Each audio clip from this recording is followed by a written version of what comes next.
A mother calls 911 and tells the dispatcher her children aren't breathing. When police arrive at a quiet blue house in a coastal town in Massachusetts, they find a scene that will haunt every investigator who walks into that basement. 3 children, 5 years old, 3 years old, 8 months old, and the woman who called for help is the same woman who put them there. This is the case of Lindsay Clancy, a former labor and delivery nurse, a mother of 3, a woman prosecutors say planned the deaths of her own children with chilling precision, and a woman her own defense team says was in the grip of a psychiatric collapse so severe she didn't know right from wrong. 2 very different stories, one devastating outcome. By the end of this video, you'll understand exactly how this case unfolded, what happened inside that house on the 24th of January 2023, why it took more than 3 years to get to trial, and why this case has become one of the most closely watched examinations of postpartum mental illness and the insanity defense in recent American history. Before we go further, a quick note. This case involves the deaths of children and discussion of suicide and severe mental illness. If you or someone you know is struggling, you can call or text 988 anytime, day or night, for free and confidential support. Now, let's start from the beginning. Lindsay Clancy grew up in Wallingford, Connecticut, the kind of upbringing friends would later describe as ordinary and happy. She excelled academically and gravitated toward nursing, eventually training as a labor and delivery nurse, a profession built entirely around bringing new life safely into the world. Co-workers who knew her during this period describe a competent, caring, detail-oriented nurse, someone new mothers were glad to have in the room during one of the most vulnerable moments of their lives. It's a detail that becomes almost unbearably ironic in light of what would happen years later, and it's one of the reasons this case struck such a nerve. The person accused of this crime had spent her career protecting infants, not harming them. She met Patrick Clancy, and the two eventually settled in Duxbury, Massachusetts, a small, affluent coastal town about 30 miles southeast of Boston, known for its harbor, its cranberry bogs, and its reputation as a peaceful, family-oriented community. By outward appearances, the Clancys were living the version of life a lot of young families aspire to. They had 3 children in relatively quick succession: Cora, born in 2018, Dawson, born in 2019, and Callan, their youngest, born in 2022. Patrick worked in finance. Lindsay had stepped back from nursing to focus on raising the kids full-time. Neighbors described a friendly, engaged family. Photos from before the tragedy show a mother who looked, by every visible measure, devoted to her children. But behind that image, something was unraveling. According to accounts that would later surface in court filings, interviews, and testimony, Lindsay had been struggling significantly with her mental health following the birth of Callan, her 3rd child, in 2022. Family and friends have described a woman who was exhausted, anxious, and increasingly overwhelmed. Not entirely unusual for a mother of 3 young children under the age of 6, but by many accounts, what Lindsay was experiencing went well beyond ordinary new parent fatigue. She had reportedly been diagnosed with postpartum depression and was undergoing treatment, including therapy and medication, in the months leading up to January 2023. Her husband Patrick later gave an extensive interview to The New Yorker in which he described watching his wife decline over a period of weeks, describing a woman who was barely eating, barely sleeping, and expressing thoughts and behaviors that frightened him.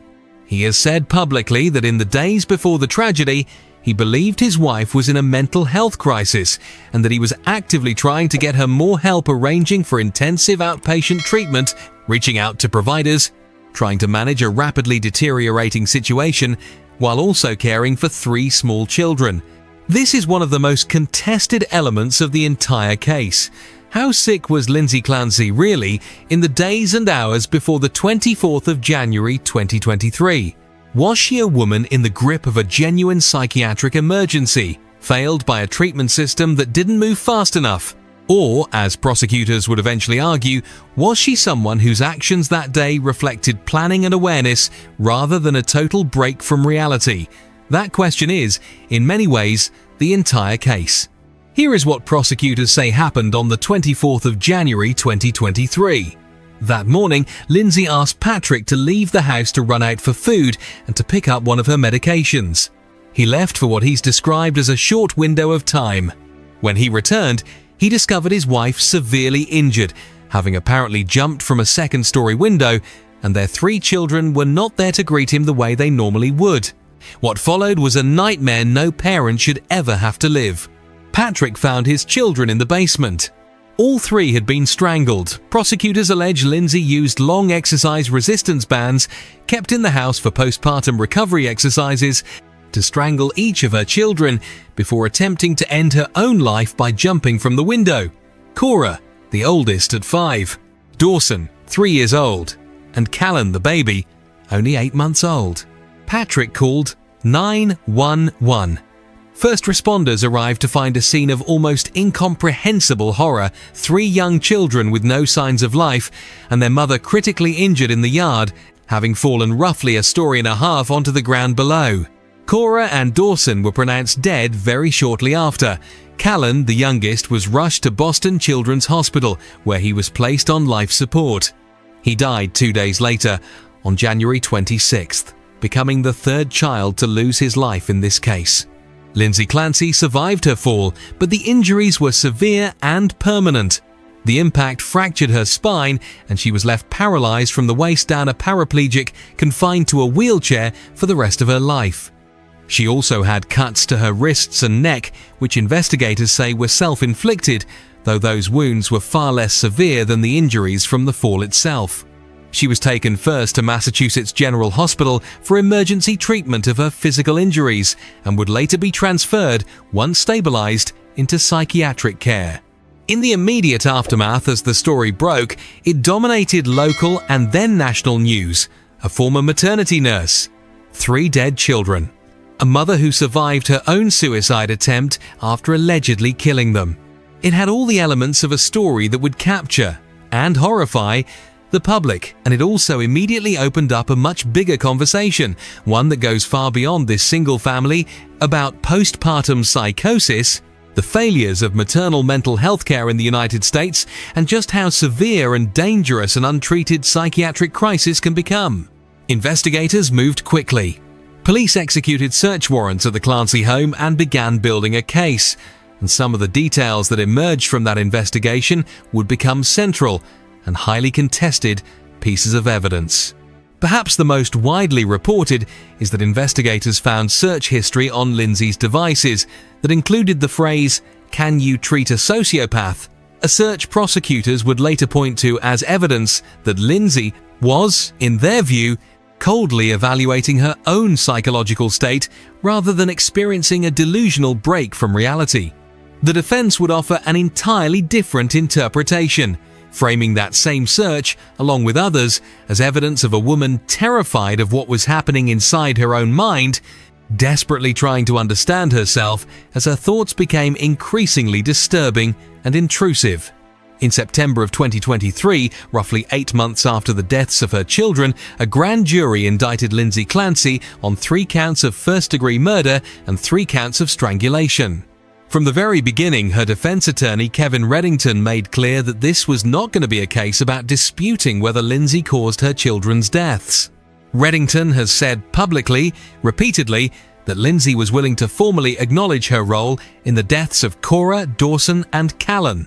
What the defense has fought for from day one is a not guilty by reason of insanity finding, a legal determination that because of severe mental illness at the time, Lindsay lacked the criminal responsibility the law requires for a murder conviction. That distinction matters enormously, both legally and to the public understanding of this case. A not guilty by reason of insanity verdict does not mean Lindsay Clancy walks free. Under Massachusetts law, if a jury finds her not criminally responsible, the court process moves toward having her committed to a secure psychiatric facility, likely for an extended period, possibly indefinitely, depending on ongoing evaluations of her mental state and danger to herself or others. It is not an acquittal in the sense most people imagine. It's a different kind of confinement, oriented around treatment rather than punishment, but confinement nonetheless. The years between the indictment in 2023 and the eventual trial in the summer of 2026 were filled with pre-trial motions evaluations, and procedural battles that reveal just how legally complex this case became. Lindsay spent much of this period committed to Tewkesbury Hospital, a state facility undergoing psychiatric evaluation and treatment, while the legal process ground forward. Her defense team pushed, unsuccessfully, for the trial to be split into two separate phases, one to establish the facts of what happened, and a second, a later phase, to focus exclusively on her mental state and criminal responsibility. Reddington argued that forcing his client to present mental health evidence in the same phase as the underlying facts effectively violated her right against self-incrimination. Prosecutors opposed the idea, arguing it would require presenting nearly identical evidence twice and unnecessarily prolong the proceedings for the family and the public. The judge ultimately declined to bifurcate the trial, meaning jurors would hear both the facts of the case and the mental health evidence together, then have to weigh both at once. There were also fights over evidence, including a notable effort by prosecutors to obtain the notes and recorded interviews conducted by a New Yorker journalist who had spoken extensively with Patrick Clancy for a lengthy feature on the case. Prosecutors argued those materials could be relevant to establishing Lindsay's state of mind in the weeks before the killings. The magazine resisted turning over unpublished material, and the dispute became its own extended legal battle, dragging the case through additional delays. By the time jury selection began in the summer of 2026, more than 3.5 years had passed since the deaths of Cora, Dawson, and Callan. The trial officially opened on the 27th of July 2026 at Plymouth Superior Court, with opening statements laying out two starkly different narratives for the jury of 12 women and 6 men who would ultimately decide Lindsay Clancy's fate. Throughout the proceedings, Lindsay appeared in court in a wheelchair, a visible, constant reminder of the violence of that January afternoon and the injuries she inflicted on herself in its aftermath. The prosecution's case centered on a single, forceful argument that Lindsay Clancy knew exactly what she was doing and that she planned it. Prosecutors pointed to the timing of events that day, the fact that she asked Patrick to leave the house on what she framed as simple errands, food, and medication, creating a window of roughly 25 minutes during which she was alone with the children. They argued this wasn't coincidence, it was opportunity, deliberately created. They walked jurors through a timeline they say shows a methodical, sequential act, one child, then the next, then the last, rather than a chaotic, disoriented episode consistent with a total psychotic break. A forensic psychiatrist, called by the prosecution Dr. Mack, testified that in his professional opinion, Lindsay retained the capacity to understand and be held responsible for her actions that day. He described the killings as methodical and organized, carried out one by one in a way he characterized as intended to achieve a specific goal, and he pointed out that her subsequent suicide attempt similarly involved multiple methods, which he suggested reflected intent and organization rather than a mind that had lost touch with reality entirely. Importantly, Dr. Mack did not dispute that Lindsay had been suffering from depression for months leading up to that day, but he drew a sharp distinction between depression, even severe depression, and the kind of psychosis that would legally excuse her from criminal responsibility. In his assessment, whatever she was experiencing, she still retained the ability to distinguish right from wrong, and psychosis alone, in his professional view, does not automatically strip a person of that capacity. The defense told an entirely different story, one of a woman consumed by an illness she never asked for and never fully understood while it was happening. Attorney Kevin Reddington built his case around the argument that Lindsay was in the grip of severe postpartum depression that had progressed into postpartum psychosis and possible bipolar disorder, compounded, he argued, by medication changes that may have destabilized her further rather than helping her. The defense called multiple witnesses who testified about Lindsay's rapid deterioration in the weeks before the tragedy, friends, family, and treatment providers who described a woman who was barely functioning, plagued by intrusive and disturbing thoughts she was terrified of, and increasingly disconnected from reality. Some of the most emotionally difficult testimony in the entire trial came from a hospital chaplain named Sheila Kavanaugh, who had met with Lindsay more than 200 times in the years since the killings while she was held at Tewkesbury Hospital. Kavanaugh testified that Lindsay had described hearing a commanding, persistent male voice in the time surrounding the killings, a voice that told her that if she didn't act, neither she nor her children would be safe. Kavanaugh recalled that in one of their earliest conversations, Lindsay told her she was, in her words, glad her children were now safe, a statement Kavanaugh said she understood, in context, as evidence of a mother in the grip of a delusional belief system, one in which she believed she was protecting her children from some greater danger rather than harming them. On cross-examination, prosecutors pushed back hard on this testimony, pointing out that Kavanaugh had not documented these specific claims about hearing voices in her contemporaneous notes from her many meetings with Lindsay, raising questions about whether that account had shifted or become more detailed over time. The defense's most significant witness may have been Dr. Philip Resnick, a forensic psychiatrist with a notable history in cases involving mothers accused of killing their children. Resnick had also testified in the defense of Andrea Yates, the Texas mother who drowned her 5 children in 2001 and was ultimately found not guilty by reason of insanity in a highly publicized retrial. Testifying remotely, Resnick told jurors he believed Lindsay was, in his words, clearly psychotic on the day of the killings, and that she held a genuine delusional belief that her children would be better off dying alongside her than growing up without her or being taken away by Child Protective Services.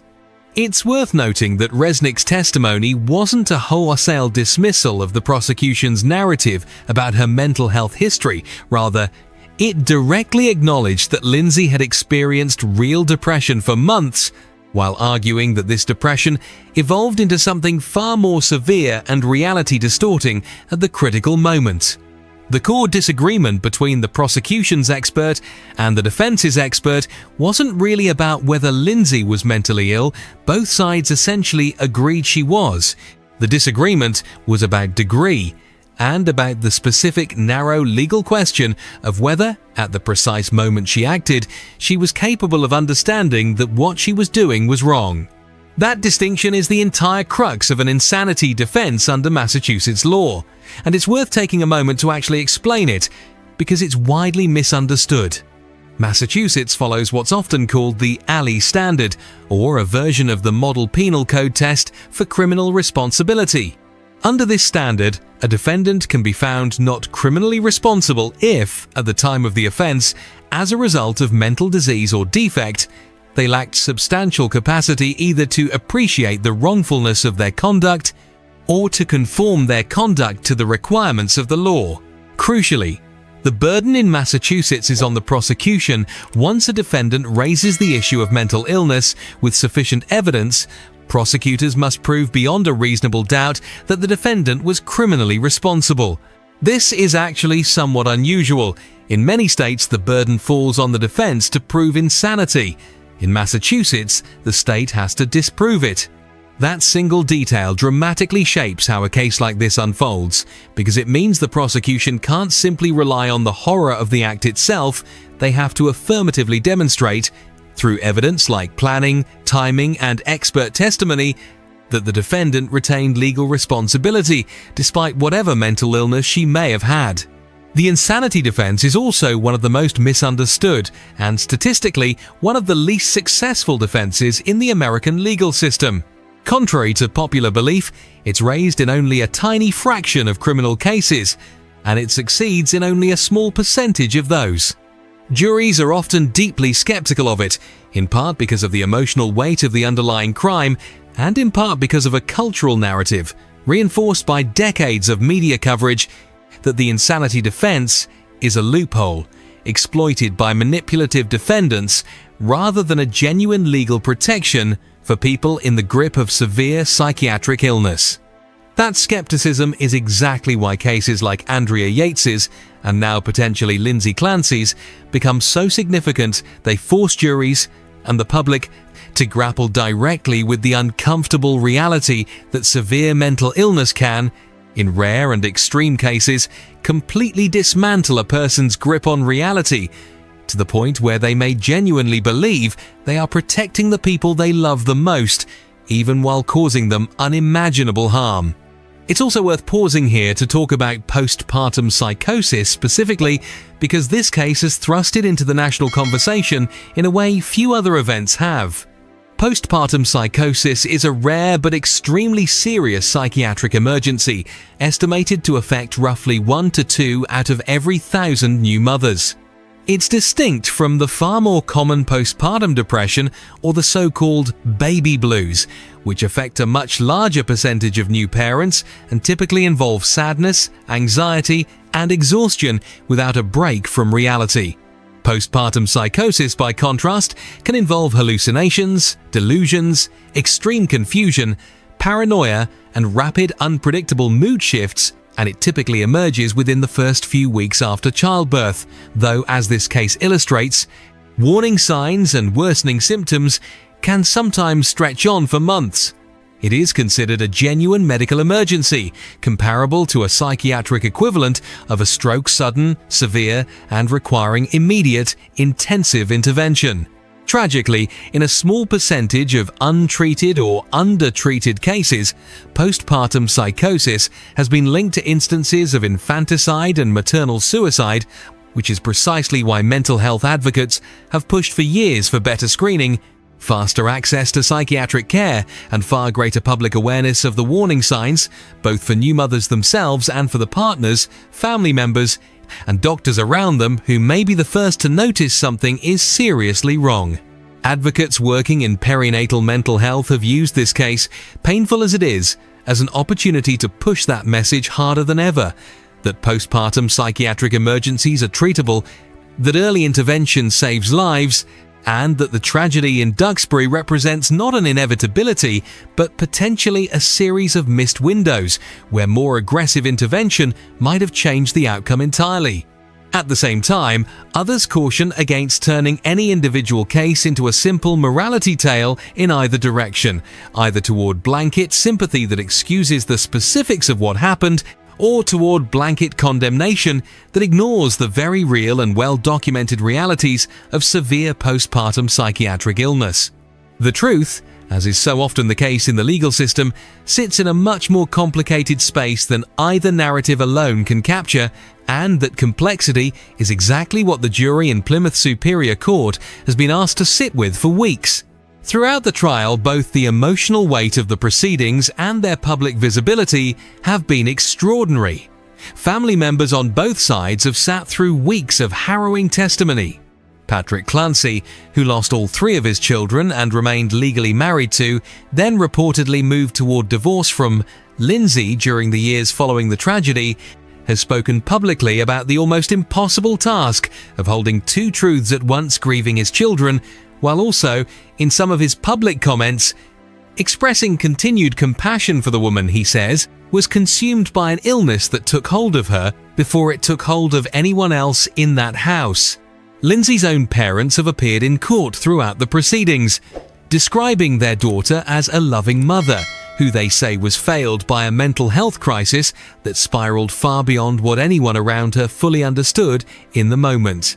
As of the most recent developments in the case, the trial has reached its final stages. The prosecution rested its case on the 17th of August, 2026. The defense then presented its witnesses, including the chaplain and the forensic psychiatrists, before resting its own case on August 21st. Prosecutors were given the opportunity to call rebuttal witnesses, which they did in the trial's closing days. Closing arguments were expected to begin in the final week of August, after which Judge William Sullivan will formally instruct the jury on the law before deliberations begin. Once deliberations start, the 18-member jury, 12 women and 6 men, with alternates factored in, must reach a unanimous verdict. There are, broadly speaking, a handful of possible outcomes jurors could reach. If they find Lindsay Clancy criminally responsible and convict her of first-degree murder, Massachusetts law mandates a sentence of life in prison without the possibility of parole, the most severe sentence available under state law, with no judicial discretion to impose anything less. If, instead, the jury finds she was not criminally responsible due to mental illness, she would not be released. Instead, the legal process would move toward having her involuntarily committed to a secure psychiatric facility, a commitment that could last indefinitely, subject to ongoing court review and psychiatric evaluation of whether she continues to pose a danger to herself or others.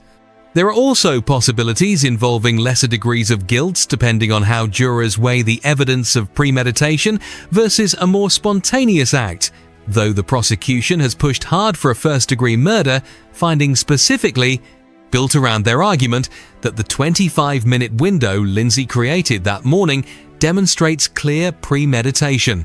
Whatever the jury ultimately decides, this case has already left a permanent mark, both on the small community of Duxbury and on the much broader national conversation about maternal mental health. It has reignited debate about how the American healthcare system screens for, treats, and responds to postpartum psychiatric crises. It has forced uncomfortable public conversations about the limits of the insanity defense and what society owes to people whose minds fail them catastrophically, even as it grapples with the unbearable reality of 3 children who will never grow up.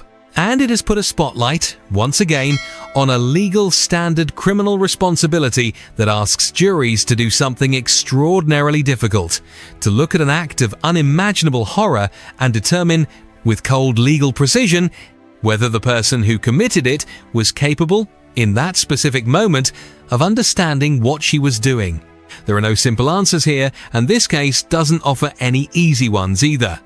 What it offers instead is a portrait of how catastrophically a mental health crisis can spiral when it isn't caught in time, how devastating the consequences can be for everyone involved, and how the legal system attempts imperfectly, and always under enormous public scrutiny, to draw a line between illness and culpability, in cases where the two are almost impossible to fully separate. Cora, Dawson, and Callan Clancy were 3 young children with their whole lives ahead of them. Whatever the jury ultimately decides in the coming days, that loss is the one fact in this entire case that isn't in dispute, and it's the one that matters more than any legal outcome ever could. If this video helped you understand the case, and if you want us to follow up once the verdict comes in, let us know in the comments below. And don't forget to subscribe so you don't miss that update. And once again, if you or someone you know is struggling with a mental health crisis, especially in the postpartum period, please reach out for help. You can call or text 988 anytime for free, confidential support. Thank you for watching.